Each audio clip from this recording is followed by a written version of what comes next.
Hello students, आज की class में हम लोग थेल्स प्रमेय से संबंधित कुछ उप प्रमेय देखेंगे। उप प्रमेय संख्या ये जो दो देख रहे हैं इसको आप कोण समद्विभाजक प्रमेय भी कह सकते हैं। कोण समद्विभाजक प्रमेय, ठीक है, यानी एंगल बाइसेक्टर थ्योरम भी आप कह सकते हैं। क्या कह रहा है? सिद्ध करें कि त्रिभुज के किसी कोण का आंतरिक समद्विभाजक, त्रिभुज के किसी कोण का आंतरिक समद्विभाजक उस कोण को बनाने वाली भुजाओं के अनुपात में सम्मुख भुजा को आंतरिकतः विभाजित करता है। चलिए तो इसका फिगर बना के यहाँ पर समझते हैं। ठीक है, मैं यहाँ पर एक त्रिभुज बनाता हूँ। ठीक है, एक त्रिभुज बना लेता हूँ, त्रिभुज ए बी सी। ठीक है, यहाँ पे इसका नाम देते हैं ए बी सी। क्या कह रहा है कि इस त्रिभुज के किसी कोण का आंतरिक समद्विभाजक, किसी कोण का, मान लीजिए हम लोग एंगल ए का ही यहाँ पर समद्विभाजक खींचते हैं, इसका नाम दे देते हैं यहाँ पर डी। तो ये एडी क्या है? एंगल ए का यानी एंगल बी ए सी का समद्विभाजक है। तो ये समद्विभाजक क्या करता है? उस कोण को बनाने वाली भुजाओं के अनुपात, यहाँ पर देखिए एंगल बी ए सी को बनाने वाला कौन है? भुजा ए बी है और ए सी है, यानी ए बी और ए सी का अनुपात सम्मुख भुजा को, इस कोण का सम्मुख भुजा कौन होगा? इस कोण का सम्मुख भुजा बी सी हो जाएगा, सम्मुख भुजा को आंतरिकतः विभाजित करता है, यानी कि यहाँ पर इसको भी दो इसके अनुपात में विभाजित करता है। यानी कि हमें दिखाना है कि ए बी और ए डी का जो अनुपात होगा वही बी डी और इस डी सी का या सी डी का अनुपात होगा। इन दोनों का अनुपात इसके अनुपात के बराबर होगा। देखिए इसमें जैसे हमने लिखा है कि सिद्ध करें कि त्रिभुज के किसी कोण का आंतरिक समद्विभाजक, आंतरिक की जगह पर हम लोग बाह्य समद्विभाजक भी ले सकते हैं। तो बाह्य समद्विभाजक उस कोण को बनाने वाली भुजाओं के अनुपात में सम्मुख भुजा को यहाँ पर क्या लिख देंगे? बाह्यतः विभाजित करता है। हम लोग इसमें या ये भी लिख सकते हैं कि सिद्ध करें कि त्रिभुज के किसी कोण का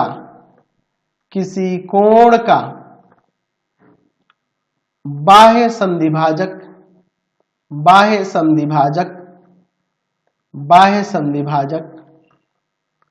उस कोण को बनाने वाली भुजाओं के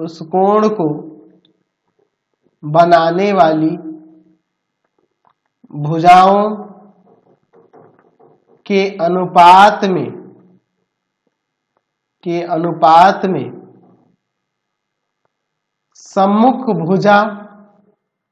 सम्मुख भुजा को बाह्यतः विभाजित करता है। अच्छा, इसका फिगर कैसे दिखा देंगे? जैसे समझिए, यहाँ पर हम लोग यहाँ पर एक त्रिभुज ए बी सी बना लेते हैं। ठीक है ना, यहाँ पर त्रिभुज ए बी सी बना लेते हैं, ए बी सी। बाह्य रूप से इसके कोण को बाह्य रूप से विभाजित करने वाला, यानी कि यहाँ पे इस तरह से इधर होगा कहीं, इधर इसको आगे बढ़ा लेते हैं, ई देते हैं। तो बाह्य रूप से विभाजित करने वाला यहाँ पे हम लोग कुछ इस तरह से यहाँ पर खींच देंगे। यहाँ पर एडी इधर ले लेते हैं। ठीक है, थोड़ा सा अभी इधर ज्यादा बड़ा नहीं होगा, इस तरह से, यानी कि ये बाह्यता रूप से विभाजित करने वाला, बाहरी रूप से विभाजित करने वाला, इसको इस कोण को दो बराबर भागों में बांट रहा है। तो इसमें भी हमें साबित करना होगा कि ये ए बी और ए सी का जो अनुपात होगा वह बी डी और इस डी सी के अनुपात के बराबर होगा। तो ये बाह्यतम रूप से जब विभाजित करेगा तब उसके लिए, तो इसको इस तरह से फिगर बना सकते हैं। ठीक है, तो चलिए हम लोग इसको लेके इसको प्रमाणित करके देखते हैं। ऐसे मैंने समझाने के लिए आपको ये बता दिया है। चलिए तो देखते हैं हमारे पास क्या दिया हुआ है और क्या सिद्ध करना है। देखिए क्या दिया है, पहले वो लिख लेते हैं। दिया है हमारे पास कि त्रिभुज ए बी सी में ए डी एंगल बी ए सी को क्या करता है? आंतरिकतः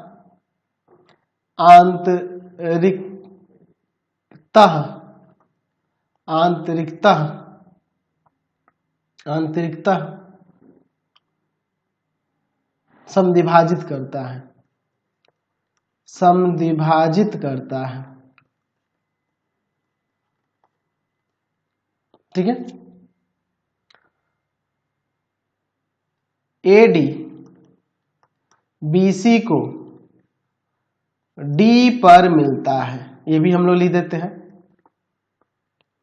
तो सिद्ध करना है, तो सिद्ध करना है, तो सिद्ध करना है, क्या सिद्ध करना है कि यहां पर AB और AC का जो अनुपात होगा वही BD और DC का अनुपात होगा। ये हमें यहाँ पे साबित करके दिखाना है। इसमें थोड़ी सी रचना करनी होगी। रचना में देखिए हम लोग क्या करेंगे कि इसमें क्या करते हैं कि हम लोग एक काम करते हैं, इस AD के समांतर इधर से हम लोग खींचते हैं। ठीक है, ये इसके समांतर खींचेंगे और इस BA को आगे बढ़ा देंगे। ठीक है, इसको भी टेस्ट कर देते हैं। तो ये हमने रचना की है, तो इसको मैं डॉटेड कर देता हूं। ठीक है, तो हमने क्या किया है यहां पर कि इस AD के समांतर यहाँ पे CF ले लेते हैं और फिर हमने इस BA को F तक बढ़ाकर इसे मिला दिया है, यही ना किया है जी। चलिए, तो हमने क्या किया रचना में कि C से CF समांतर AD खींचे जो BA के बड़े भाग को F पर काटता है, ये ना किए हैं जी। चलिए तो अब इसका यहां पर अब हम लोग प्रमाण देखते हैं। ठीक है, अब देखिए इसका प्रमाण यहाँ पे, अगर हम लोग यहाँ पे देखिए जब ये इसके समांतर हो गया, हमने लिखा दिया कि यहाँ पे CF समांतर है AD के रचना से, तो जब ये समांतर है तो ध्यान से देखिए ये वाला कोण इस कोण के बराबर हो गया कि नहीं, एंगल DAC बराबर हो जाएगा कि नहीं एंगल ACF के एकांतर अंतः कोण से। ठीक है, अच्छा ये समीकरण 1 ले लेते हैं। अच्छा, फिर उसी तरह से एंगल BAD यानी कि ये वाला कोण इस कोण के बराबर हो जाएगा कि नहीं, एंगल AFC के, ये समीकरण 2 ले लेते हैं। ये क्यों है, संगत कोण के युग्म है और समांतर होने के कारण ये बराबर हो जाएगा। अच्छा, हमारे पास दिया हुआ है कि AD एंगल BAC का समद्विभाजक है, तो जब ये AD इसका समद्विभाजक यानी कि इसको 2 बराबर भागों में बांटेगा, यानी कि यहाँ पे एंगल BAD बराबर हो जाएगा एंगल DAC, हो जाएगा ना जी, ये समीकरण 3। अब अगर यहाँ पे देखिए हमने दिखा दिया कि BAD DAC के इक्वल है, ये BAD DAC इक्वल है, तो ये दोनों भी इक्वल हो जाएंगे कि नहीं। इसका मतलब यहाँ पे लिख सकते हैं समीकरण 1, 2 तथा समीकरण 3 से ये दोनों एंगल ACF इक्वल टू में एंगल AFC इक्वल हो जाएगा। तो जब ये दोनों कोण इक्वल हो गए तो यहां से AF और AC इक्वल हो जाएगा कि नहीं, है ना। AF जो होगा इक्वल हो जाएगा AC के। क्यों, हम लिख सकते हैं कि समान कोणों की सम्मुख भुजाएं हैं, सम्मुख भुजाएं तो बराबर होंगी ही, समान कोणों की सम्मुख भुजा। चलिए, तो ये दोनों बराबर हो गया। अब इसके बाद देखिए हमारे पास चूंकि दिया हुआ है कि यहाँ पे ये जो CF है ना समांतर है AD के रचना से, तो ये किस में देखने को मिल रहा है रचना से, त्रिभुज अगर देखा जाए तो BCF में। तो इस त्रिभुज के अंदर ये इसके समांतर है, तो थेल्स प्रमेय से हम लोग लिख सकते हैं कि AB ये वाला बटा में ये आपका AF इक्वल हो जाएगा BD और बटा में आपके DC के। तो AB और बटा में AF किसके इक्वल है, AC के इक्वल है ना जी, इक्वल टू में BD और बटा में DC। हम लोग कहते हैं कि चूंकि AF जो है ना इक्वल है AC के, इसलिए ऐसा हो रहा है। तो ये प्रमाणित करना था, हमने प्रमाणित करके दिखा दिया। चलिए अब चलते हैं नेक्स्ट उपप्रमेय। चलिए अगला उपप्रमेय देखते हैं, तीन, जो पिछले प्रमेय का ही विलोम है, पिछले उपप्रमेय का विलोम है। यदि किसी त्रिभुज ABC में भुजा पर एक बिंदु D इस प्रकार है कि BD बटा में DC AB बटा में AC के बराबर, तो सिद्ध करना है कि AD एंगल A का समद्विभाजक है। इसको स्टेटमेंट के रूप में भी लिख सकते हैं इस तरह से कि यदि कोई रेखा त्रिभुज के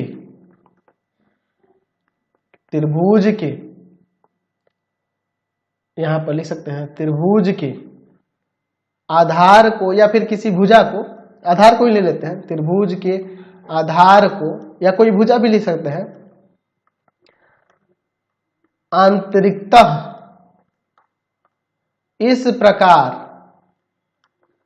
इस प्रकार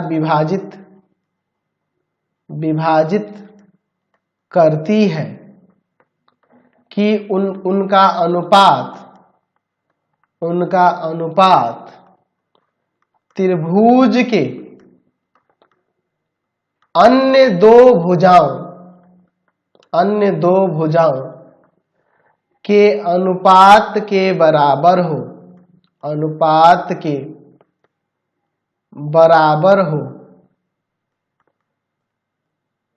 बराबर है, तब विभाजन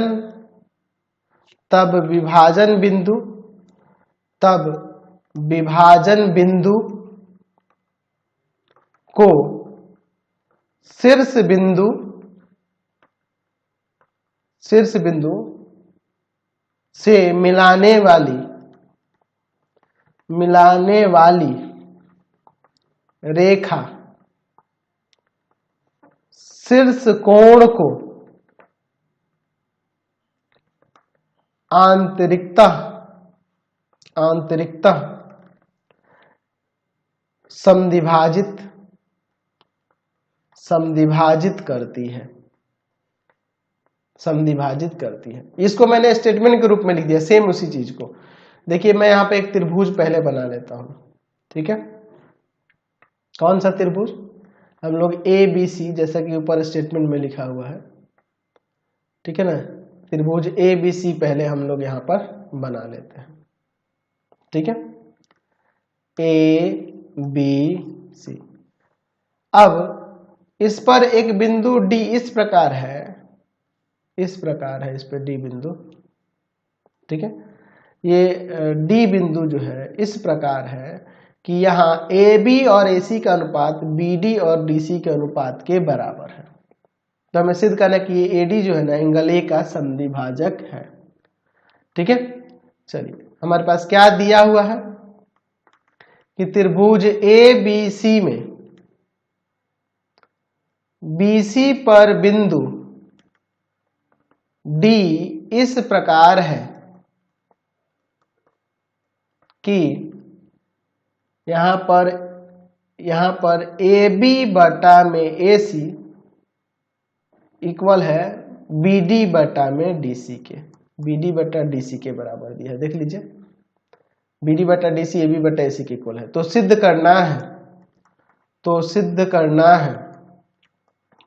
करना है कि AD एंगल A का समद्विभाजक है। ये हमें साबित करके यहां पर दिखाना है।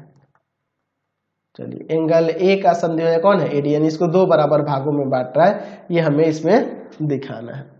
चलिए तो इसमें भी हम लोग थोड़ी रचना करने वाले हैं, सेम पिछले तरह की रचना करेंगे। इसको फिगर को थोड़ा सा और नीचे लेना होगा, ठीक है, क्योंकि रचना में थोड़ा सा ये हो जाएगा। चलिए देखिए हम लोग रचना में क्या करते हैं। रचना में हम लोग, ठीक है, यहां से C से AD के ही समांतर यहां पर ले लेते हैं, AD के समांतर ले लेते हैं और इसको आगे तक बढ़ा देते हैं। ये कहीं पे मिल जाएगा इससे, उस बिंदु को नाम देते हैं F। ये हम लोग रचना किए तो डॉटेड कर ही देते हैं, अच्छा रहेगा इससे, है ना जी, पता चल जाएगा कि रचना है हमारी यहाँ पर F, ठीक है। चलिए अब इसके बाद देखिए हमने क्या किया रचना में, यहाँ पे लिख देते हैं कि C से CF समांतर AD खींचे जो BA के बढ़े भाग को F पर मिलता है। ठीक है, चलिए अब इसके बाद हम लोग इसका यहां पर प्रमाण देखते हैं। ठीक है, चलिए अब इसके प्रमाण में ध्यान से देखिएगा। प्रमाण में हम लोग क्या करते हैं, हमारे पास अभी रचना से हमने दिखाया है कि CF जो है ना, CF समांतर है AD के, ये रचना से है। तो जब ये समांतर हमने दिखाया है तो यहां पर थेल्स प्रमेय से लिख सकते हैं कि नहीं।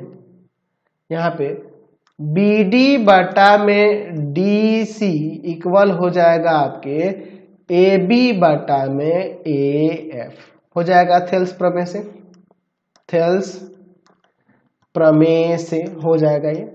अच्छा, अब इसके बाद चूंकि हमारे पास दिया हुआ है कि BD बटा में DC बराबर है AB बटा AC के, ये दिया है। ठीक है, तो इन दोनों से समीकरण 1 और इसे समीकरण 2 ले लेते हैं। ठीक है, इसे समीकरण 2 ले लेते हैं। ठीक, इन दोनों समीकरणों से हम लोग लिख सकते हैं यहाँ पर समीकरण 1 तथा समीकरण 2 से क्या हो जाएगा, यहाँ पर ये दोनों बराबर तो ये दोनों भी बराबर हो जाएगा। AB बटा में AF बराबर हो जाएगा AB बटा में AC के, तो AB कैंसिल, यानी AF इक्वल टू में AC आ जाएगा। ठीक है, तो अब देखो अगर AF और AC यहाँ पे बराबर हो जा रहे हैं, ये इसके बराबर है, तो ये दोनों कोण भी बराबर हो जाएंगे। एंगल AFC बराबर में एंगल ACF, समान भुजाओं के सम्मुख कोण बराबर होते हैं। त्रिभुज के अंदर समान भुजाओं के सम्मुख कोण है तो ये बराबर हो जाएंगे, त्रिभुज के अंदर ये बराबर होंगे, है ना जी। चलिए इसको समीकरण 1 मान लेते हैं। चूंकि यहां पर हमने दिखाया है कि ये CF जो है ना, CF समांतर है AD के, CF समांतर है AD के, ये हमारे पास दिया है। तो यहां पर अब लिख सकते हैं कि एंगल DAC, ये वाला एंगल इस एंगल के बराबर हो जाएगा कि नहीं, एंगल ACF के इक्वल हो जाएगा, ACF के इक्वल हो जाएगा।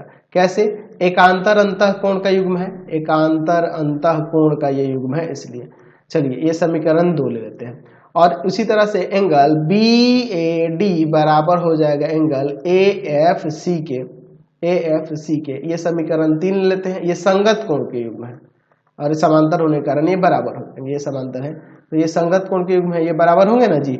चलिए तो अब देखिए इन तीनों समीकरण से, समीकरण 1, 2 तथा 3 से, 1, 2 तथा समीकरण 3 से क्या हो जाएगा। यहाँ पर देखिए, यहाँ पर AFC और ACF बराबर हो रहा है, ये AFC और ACF ये बराबर होते, ये दोनों भी बराबर हो जाएंगे नहीं, यानी कि एंगल यहाँ पर DAC बराबर में एंगल BAD, देख लो DAC यानी ये वाला और BAD ये वाला, ये दोनों कोण बराबर होने का मतलब ये AD समद्विभाजित ही ना करे एंगल A को, अतः AD एंगल A का समद्विभाजक है, ये हमने सिद्ध करके दिखा दिया। ये ना हमें प्रमाणित करके दिखाना था, हमने प्रमाणित करके ये दिखा दिया, समझ गए। तो आज की क्लास में इतना ही रहने देते हैं, नेक्स्ट वीडियो में आगे देखेंगे। आपको हमारे 3 चैनलों को सब्सक्राइब कर लेना होगा। पहला है path finder classes Chhapra, path finder classes Chhapra, path finder classes Chhapra. दूसरा है आपके पास भारती भवन रविकांत सर, भारती भवन रविकांत सर, रविकांत सर। और तीसरा चैनल है Ravikant sir, Ravikant sir RD Sharma solution, RD Sharma solution. तीनों चैनल को सब्सक्राइब कर लेंगे। इससे रिलेटेड वीडियो के लिए सीधे डिस्क्रिप्शन में, इससे रिलेटेड नोट्स के लिए गूगल पे जाकर सर्च करेंगे www.ravikantsir.in और यहाँ जाकर आप सभी क्लासेस के नोट्स, उनके PDF को डाउनलोड कर सकते हैं, पढ़ सकते हैं। इंस्टाग्राम और फेसबुक पे जाकर पाथ फाइंडर क्लासेस छपरा को लाइक एंड फॉलो करना नहीं भूलेंगे। Thanks for watching the video. Comment करके जरूर बताया करें कि हमारे चैनल से वीडियोज आप सभी को कैसे लगते हैं। Thanks for watching.